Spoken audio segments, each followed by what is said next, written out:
Olá a todos, seja muito bem-vindo a mais uma aula do curso de Administração Financeira.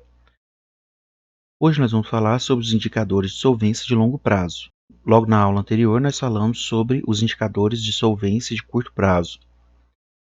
Esses que nós vamos falar agora estão relacionados à capacidade da empresa de administrar as dívidas de longo prazo. Ou seja, são as contas de curto e longo prazo, como que elas estão associadas, né? E ativos totais, passivos totais e patrimônio líquido. Ou seja, dentro do balanço patrimonial, nós vamos trabalhar com a relação entre o que é do acionista e o que é dos credores e a receita, o ativo total da empresa com o que é dos credores. Nós vamos ver como que estão sendo dadas essas proporções e ver quando isso aí começa a gerar um certo risco e a relação entre eles. Os principais índices vão ser índice de endividamento total, índice de dívida sobre capital próprio, multiplicador de patrimônio livre, endividamento sobre EBITDA, cobertura de caixa, índice de cobertura de obrigações fixas. Então, vamos falar de cada um desses e quanto mais ou menos em torno de quanto que eles têm que estar para a empresa. Isso daqui vai variar muito de segmento para segmento, mas em aspecto geral dá para a gente entender bem.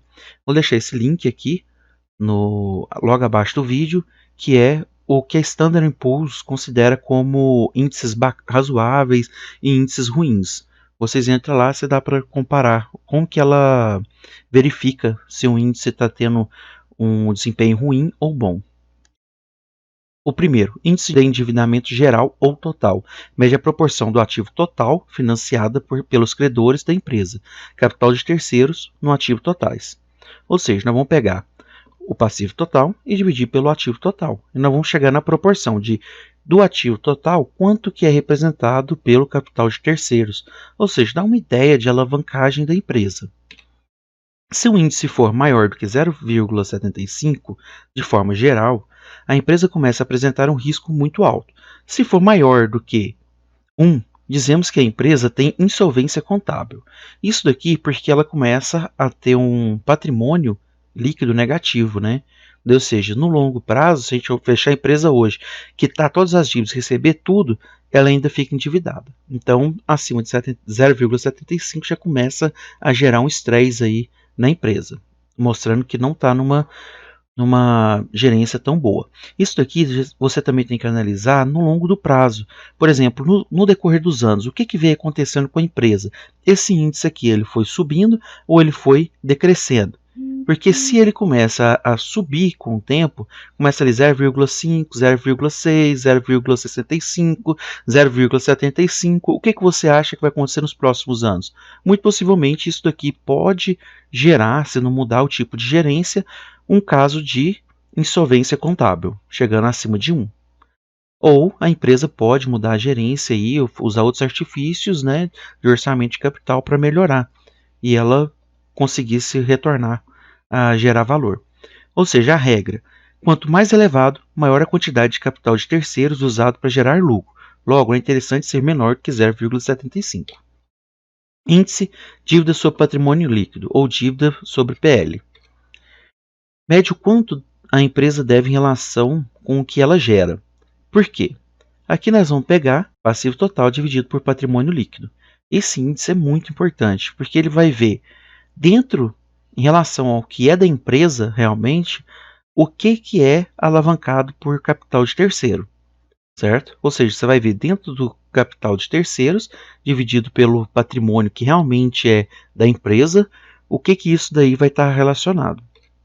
Se o índice for maior do que 1, exemplo 1,5, significa que a empresa necessita de fazer mais dívidas do que ela gera de valor. Para cada R$1 de ativo final da empresa, ela tem 1,5 de dívida com terceiros.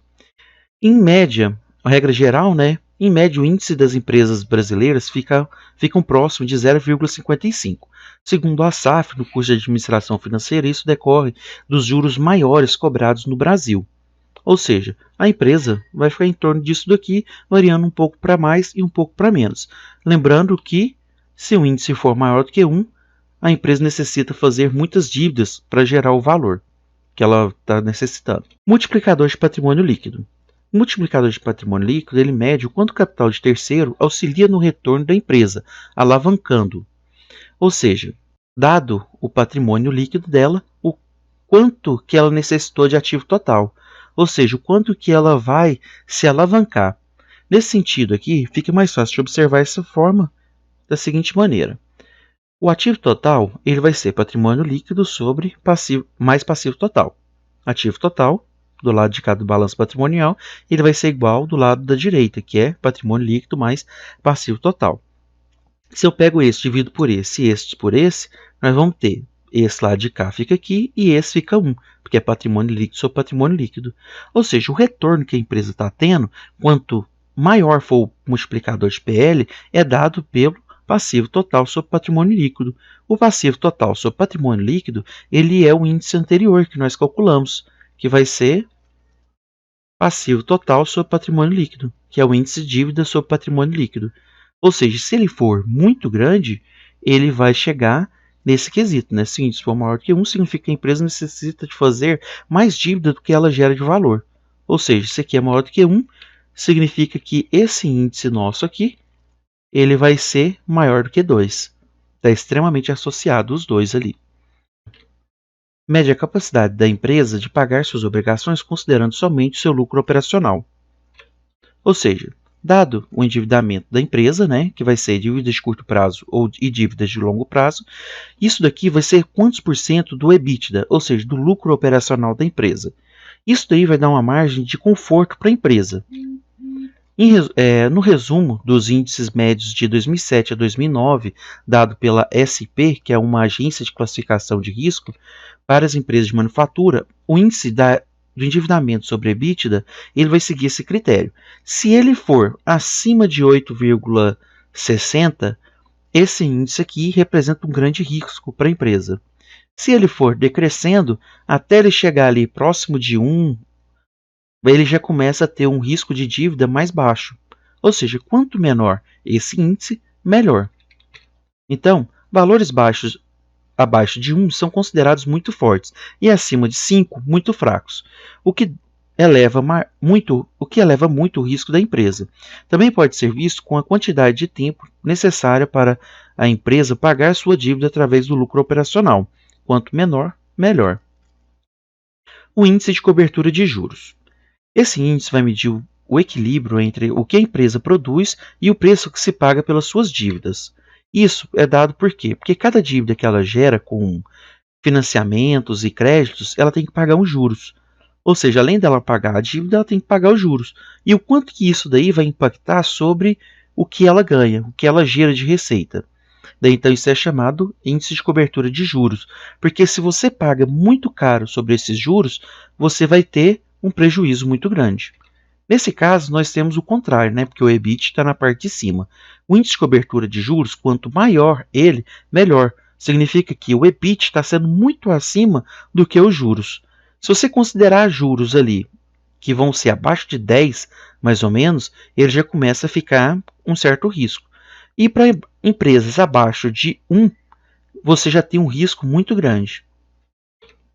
Esse resumo aqui, ele também é dado pelo SP, né, que é o índice, é a agência que gera o índice SP500, e ele é um resumo dos índices de 2007 a 2009. O índice de cobertura de caixa, muito semelhante ao índice de cobertura de juros.